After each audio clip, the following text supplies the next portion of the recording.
Can you imagine a 10-year-old in the 80s who your uncle says, go to my dresser, take all the change off of there. And I counted the change, it's like $30, $50 in the 80s. I was having penny candy, chips for 15 cents. I had a lot of money as a kid. My bank account as a youth was like $600, $700 because we were taught to save. So I really didn't feel what it was really not to not have or have my own until I got children. And that ability to save and put back was not there.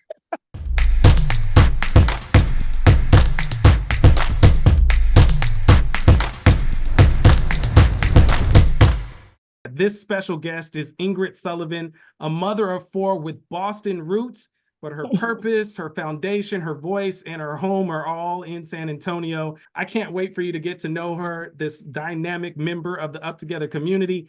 Ingrid, thank you for joining us on the Fireside Chat.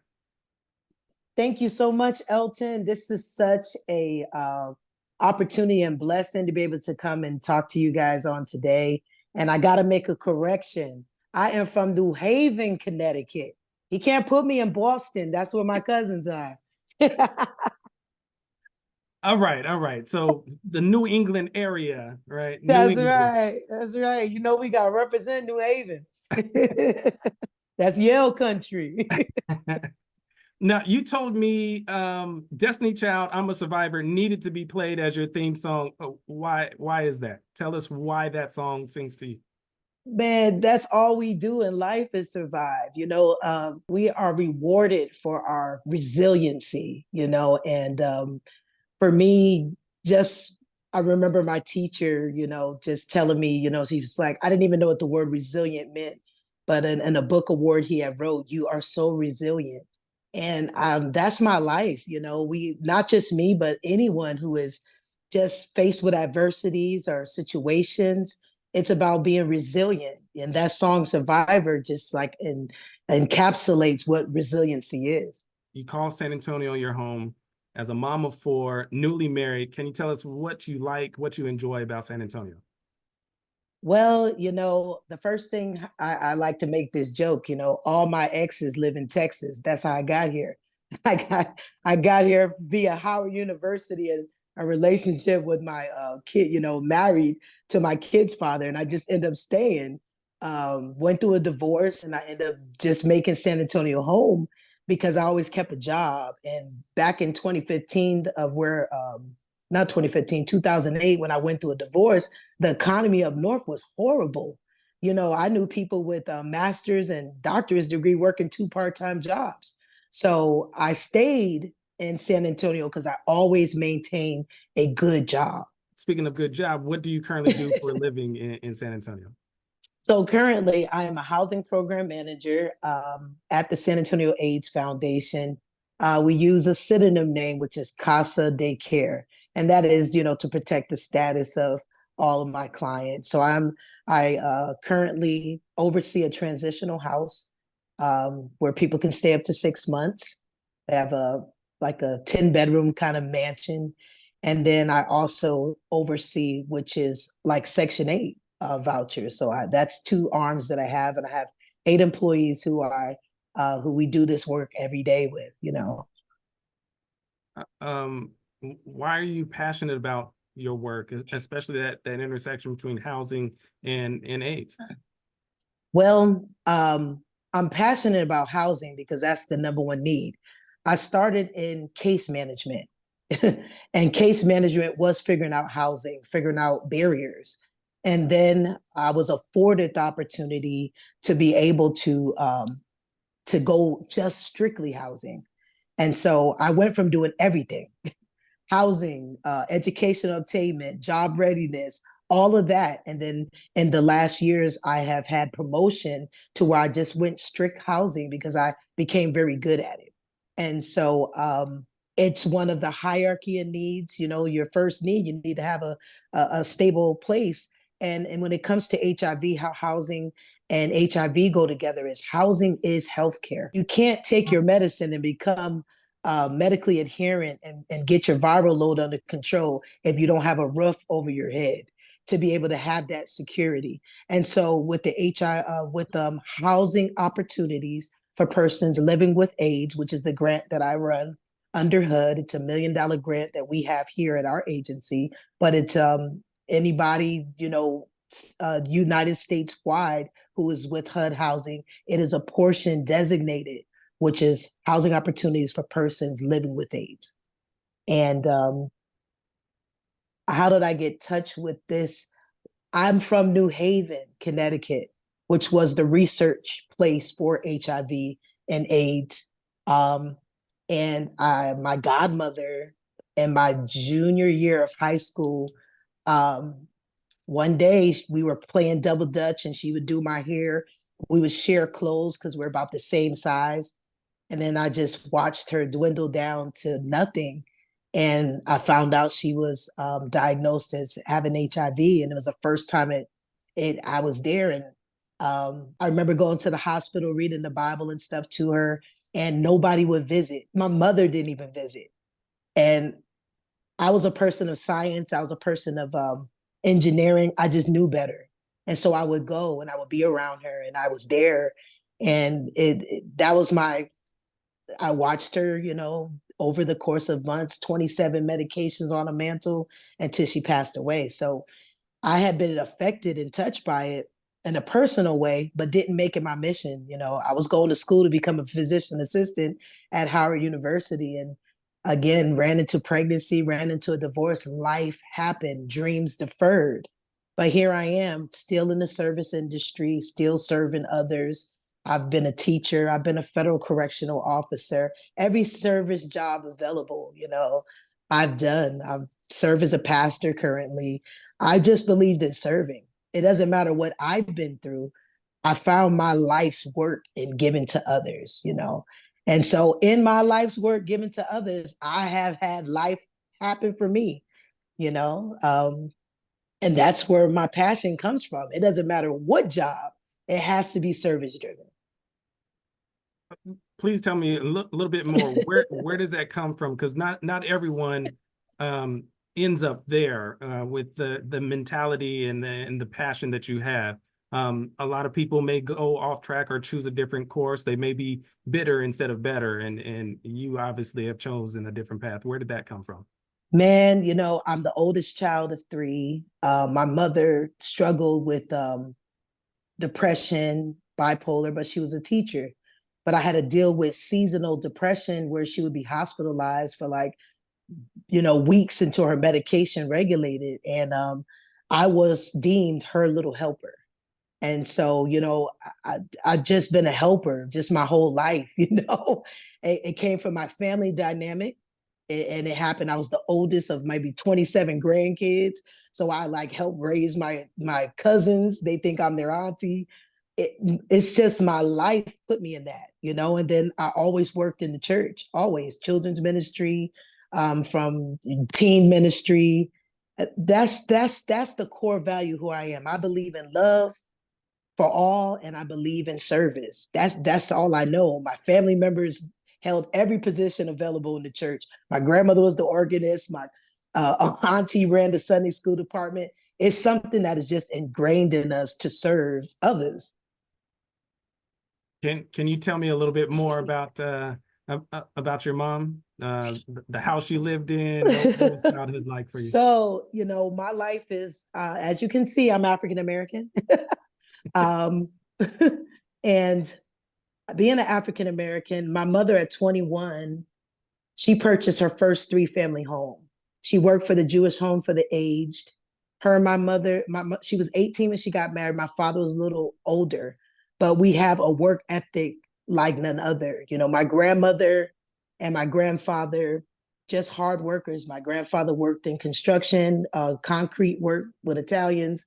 And then my grandmother was in, nursing, but they owned land in South Carolina, but they came up north and they worked. Everyone had a home. We had store businesses. It was just, the work ethic was be independent. You got to work. So my mom did something. I'm not even a homeowner yet, but my mom had her first home and I stayed there my whole life. She worked. So because she had property, we never had food stamps. We never had social services.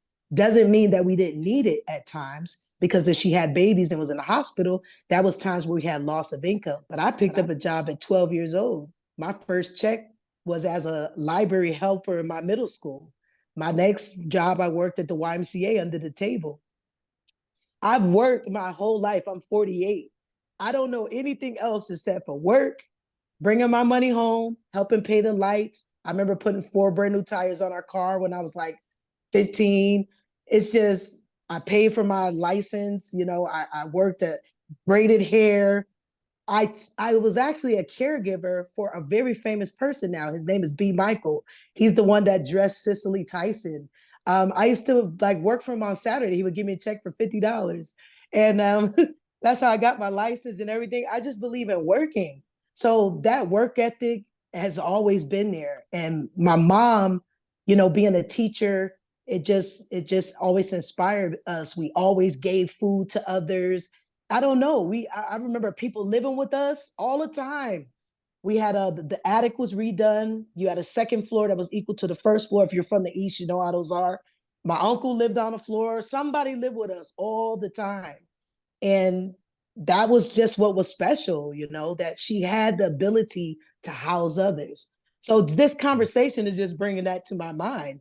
That's what we did as a family, help people. Keep a roof over their head. I love that. When I was talking to you earlier, there was one part that really stuck out to me. You said you saw how hard your mom worked, and you even knew that you worked hard to take care of everything, but you also never felt like you could borrow $100. You never had Never. Oh my goodness, good one. So be independent. That is what my grandmother, which is my mother's mother, always pushed us. Have your own. So there wasn't, now I want to say there always was family support in my younger years. I can go, can you imagine a 10-year-old in the 80s who your uncle says, go to my dresser, take all the change off of there. And I count up the change, it's like $30, $50 in the 80s. I was having penny candy, chips for 15 cents. I had a lot of money as a kid. My bank account as a youth was like $600, $700 because we were taught to save. So I really didn't feel what it was really not to not have or have my own until I got children. And that ability to save and put back was not there.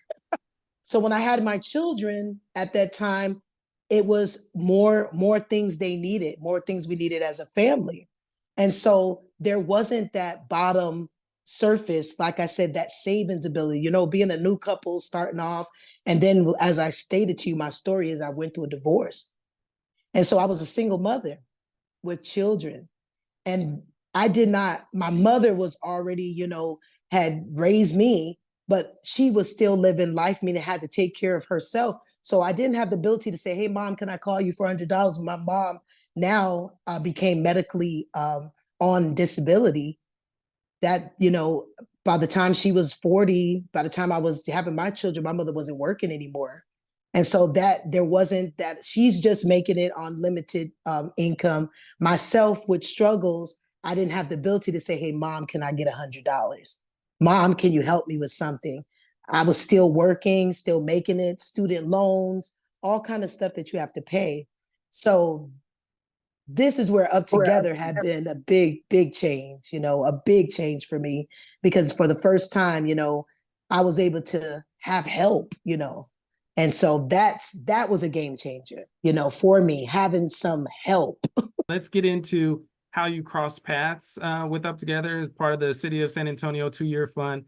You received monthly cash investments that you could spend however you chose to spend it. Do you remember the way you chose to spend your funds back then? Yes. So when I ran across UpTogether, my whole family had COVID. And I was in the middle of preparing to leave from working at Beat Aids and take a job with the city. And I caught COVID. And so I was in the middle of where I had submitted my resignation without a date because I wanted to give them the heads up to find someone to replace me. I caught COVID. They took my resignation and I didn't get to finish the process to move into to the next job. So at the time where Up Together came in, I wasn't even working. So the first thing was it secured my being with no job, no unemployment, because it was a transition. And they were there to make sure the phone still stayed paid and the lights was still on and that we had what we needed.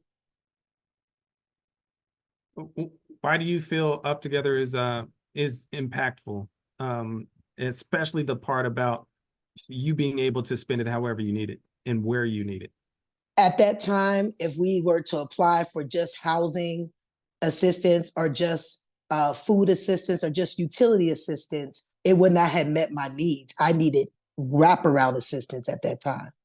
So for it to be able to be used for what I needed in that season without it being earmarked, and even during that time, I couldn't even go nowhere and fill out no applications. I think I got a token. They asked for my information for finances to put it in. It was very non-stressful, simple. I didn't have to upload all the children's social security cards, all the stuff that comes with getting funds. You got to get the social security cards. What's your last income? Give a statement. Well, why you ain't got income? It's a job to get help when you're already stressed. I know there are a lot of Up Together members across the country that set goals and take strides to reach their goals. What were some of the goals that you had when you started receiving your investments? I knew that I wanted to allow my kids to have the same experience I had, which is living in a house. They had lived in public housing. They lived in apartments, but they had never lived in a single family home. And that was my goal for myself and my children, that they would have a taste of what I had my whole life, which is to live in a house and to be able to have a backyard and a front yard and that was my goal. That was my 3-year plan. And at the time I was able to segue right out of that place of not having a job. And within, I went and used, they had what was at that time where you can go back to school. So I went and took a general operations business management course that was allotted. It had a little stipend within that. Up Together helped us make it through like Christmas during that time, and I took those funds and saved those funds and was able to get in a position where I obtained my employment here at SAFE. An opportunity came where a friend of a friend was putting their house for rent and it needed a big down payment. And I was able to put the first month's rent, second month's rent, deposit down because of the funds I had got from Up Together. When I was hearing your story, there was one line that was also pretty great, and you just filled up with pride. It was this is my grandma's house. Can you shine the light on that? Explain why that meant so much to you. That meant so much. So, my second son has 3 kids, now 4. So I'm a grandmother. And in that time, in the backyard of that house was a swing set. In the front, they got trampoline, basketball court. And when he came over recently, and I'm recently married, and he said to my husband, he said, well, this is grandma's house. And I just died because I was like, this was the whole reason, was that my kids and my grandkids have somewhere to be, have somewhere to come to. And he is just, it made it like, oh my God, I finally accomplished it. And he always calls, I want to go to your house, or I want to come see grandma.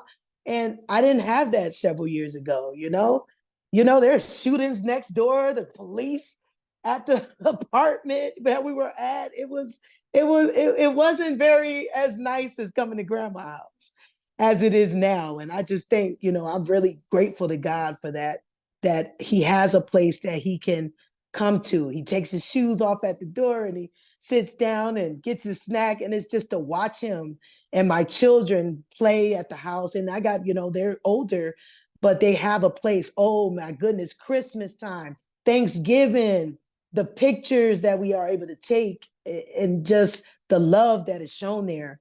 I'm always reminded that I didn't meet that goal without the help monthly of Up Together.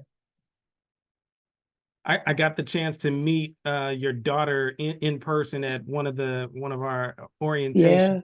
Wow, about Justice. 8 months ago. Yeah, Justice. Yes, justice. Let me give you time to just brag about your kids and your husband real quick.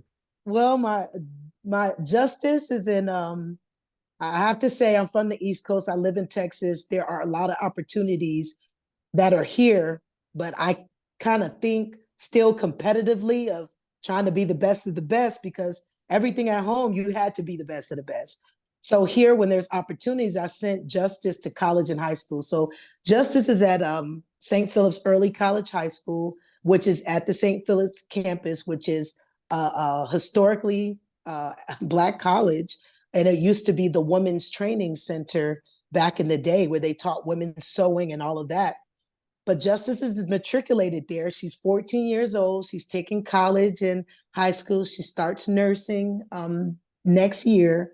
And my son just graduated from there, and she'll graduate from there. And I have a third son that's finishing college also. So it's so ironic that my baby, my middle son, and my other kid, all three of them are enrolled in the same college, even though two are in high school, one's in college, but they're all matriculated, so they'll all be graduating. And it's a blessing. So I don't have to pay for her books. I don't have to pay for the classes.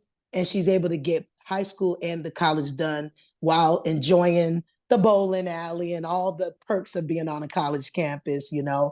And I'm just grateful that mentally they have the ability for that rigor. But it just came from my raising, you know, and I passed that down to them. And it's not, you know, always easy where other kids have a little more freedom to play. They have to be more studious, you know. But it's a blessing that they're able to finish and have that and save all of us some money, you know, in the, in the interim, you know, because it's college costs, and I don't want them to be like me with $175,000 worth of college debt. Ooh. Yeah, that's no joke. I was gonna say congratulations to you for for getting 3 kids. And I was gonna ask for a secret to get them focused on Man, the you books. it's just that we, you know, they've watched me struggle. They see me finish my degree, working full time in corrections, full time in school. They watch me struggle. And what I've explained to them is you don't have to struggle like me. You can do it while you don't have any children and you are free. But they watch me and they honor that struggle. So sometimes you can benefit your children in the struggle by still succeeding in your struggle, but having that push for them not to struggle. Instead of trying to hide the Transparent, very transparent. I was a transparent parent. you, Very transparent. you also told me you were the parent that wants your kids to be door knockers and influencers. Oh man, Sure. my children. So in the apartment, we got involved on the like advisory. So my kids will pass out the monthly calendar. We collect, you know, pick up the litter. We got involved in the residence council. I got them involved in and just even in politically and going to the different meetings. And I made sure that they were volunteers, you know. I it doesn't matter about how our station was in life. I still raised them with the ethics to give back, to be better, to be involved, to make change. So that's the difference. We can struggle, but we didn't have a poverty mentality. Education is power, and we push that on every level.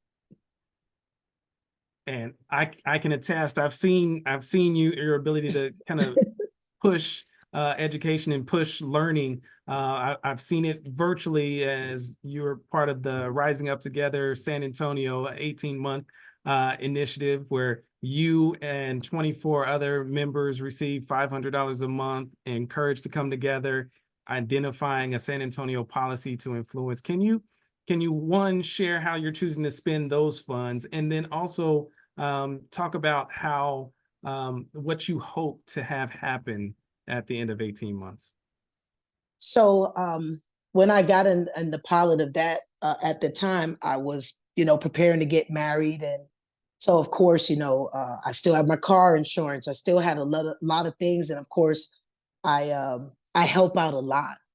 So like I buy, we work with the nursing home, and just the other day we bought things for the nursing home. So that's, I give back even with the funds that I get. I make sure I still give back for other initiatives. So, that helps me I'll go today to the nursing home. We'll bring them socks and slippers and different things, as well as the gas, to get back and forth to work. I thank God for UpTogether for that, helping me with my car insurance.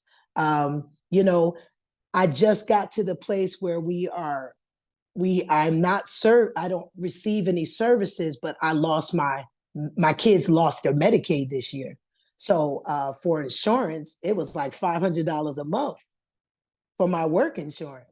These are new things that came up. When you become independent and you no longer are able to get that help, that is great. That is the success, but it throws you into still not having enough. And that's the part where a lot of persons run back to service driven because it seems easier, or they just make the adjustments. So this pilot has helped me meet that bottom that fell out, while I find ways to continue to grow and be to the financial station that I need to be totally, independent. It's help, big help. Can you talk a little bit more about that, the mindset of holding yourself accountable and resisting the benefits driven mentality? Yeah, can you share a little bit more there? Well, in our group, we talk about this a lot when we meet, because that is the separation of going up or staying down. And so we have those that says, yeah, I worked and I made just $50 more and I lost this. Like, that's the conversation. And it's real. So I don't have anything negative to say to that. But the reality is that you are supposed to be in a position where you are taking care of yourself, where you're paying your own rent, where you are paying your own food, and you might not have any extra at all, but the satisfaction that I'm meeting my own needs. And that is a place that separates us in the struggle, which separates me from the person that is in the same position as me, but I am working every day, dropping services, knowing that after I pay the bills, there is no money left, but I'm content and I'm happy. I don't have food stamps. We lost those probably 2 years ago. So a lot of our finances goes to food. UpTogether helps that, groceries for justice and them. And so it's just meeting a whole that now is there of services, but it's still gratifying to know that I'm working and I'm being independent, Well, definitely. I mean, that's to be celebrated, for what you've been able to do and the initiatives that you've been able to take. I'm curious if how that experience was when you actually lose those benefits. Whether, we talk about people reaching the benefits cliff. Can you talk about that experience where you have to make that sacrifice and it feels like it's a sacrifice, and you're losing those benefits? Please walk us through that. The biggest one is definitely was food. When you're on benefit structure, you're getting what, $300 in food stamps to go to zero. The food costs went up at that time. So a gallon of milk, bread, eggs, just basic. I'm not talking about meat and vegetables. We go to the grocery store, we spending $75 coming out of there with nothing. During this time, my son is on his way into the military, David, but he was at St. Philip's, and we had to ask for a care box because we needed food, So I've had to be humble to say, hey, if they're giving away something, I'm taking it. Like, I still needed help. So there comes the food bank. There comes you can't have pride, but it's just now. Yes, y'all get the students is giving out a buy a basket. I'm gonna take it. Where before with having food stamps, I didn't feel that need. Oh, we're good. So yeah, we needed help. I'm curious in with your access with your with your job and kind of the various circles and networks that you've been able to. I love how you say you always want to have a seat at the table. I'm curious what some of those conversations are like when they talk about investments that are going to people who are living in marginalized communities or limited income communities. So, when I came to the last table, because I was invited to talk about, okay, they I think the shock is number one, that I am college educated. I do sit as a manager running over $1 million grant, but yet I'm still connected to the Post. I'm not even not even a year out of just being in between two different worlds. And so when I speak, I still speak for the people because I'm still right coming out of there. When I talk to them, it's the need. Yes, housing, you can get a voucher, but you still got application fees. You still have risk fees. You still have deposits. There's so much other additional monies needed to secure the one thing they're trying to say is the need met. And I find that. So there are, what about when you had a broken lease? There's so many things that are hindering housing specifically, but also, when it comes to those that are the working poor, that is a different conversation. Yeah, we're working, but it ain't working. The math ain't mathing, you know. And it's just hard being in that position. And then remember what I talked to you, LT, was having that dignity and that pride, because I bought cash cars. And that's another thing I did with that money. I bought transportation and I didn't have a car note. But man, the paint is done on the car. Everything's about to go off the car, and I got to go drive to these different places, and I'm click clacking and banging and clanging. But you know what? It's paid for. It had no car note. I had to update my car. I needed it because I needed reliable transportation to get back and forth to where I'm going. So, that's a new bill, and it's a tight one. Car note, I didn't have one. So a car note is a new bill. But I'm just saying, insurance, all of that stuff. You need what you need, but you don't always have what you need to get what you need. So it's juggling. Then that's where credit cards now come in. And if you ain't financially fiduciary responsible for things, you can find yourself back in a hole. We never do payday loans, but do you know how many people are in payday loan debt? Do you know how many people are in though? Okay, so they got out of so-called service poverty, but then they got into payday loan poverty. They got into loan debt poverty, credit card debt, just a lot of other things that people don't talk about. That is true. How did you steer clear of some of those pitfalls? Hey, we just know not to do it. So if we got $0, we got $0. Thank God I had good. My bank is good. If I gotta just be just with the stick with my bank. You know what I'm saying? Literally, I stuck with my bank. There was that $27 overdraft fee because the car insurance came out early. I'll take that versus going to put myself in that position to pay the $27 overdraft versus trying to go do a payday loan and pay double. That didn't make sense to me. So I use my bank, I pay them $27. I got to steal one last question. What ways do you think direct cash transfers could be a solution to some of the housing challenges? That is the number one. Do you understand that when I spoke to someone, okay, so even though I'm in my field, I get calls all day from people I can't help because they're not HIV positive.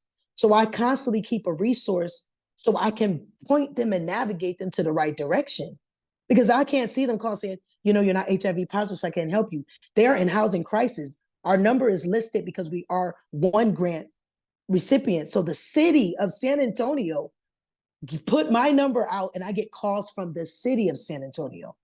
And the heartbeat that I am getting is people have had illnesses and lost time from work, not having a job, but being sick. There are people who are only $2,000 away, meaning all they needed was $2,000 and they could stay housed. It's not a big amount of money that is causing people to go into homelessness. It's under $3,000 sometimes, because everyone is one paycheck away from homelessness or from not making it.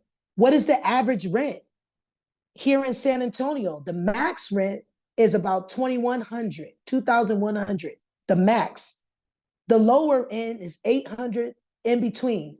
Some people are only that amount away from homelessness.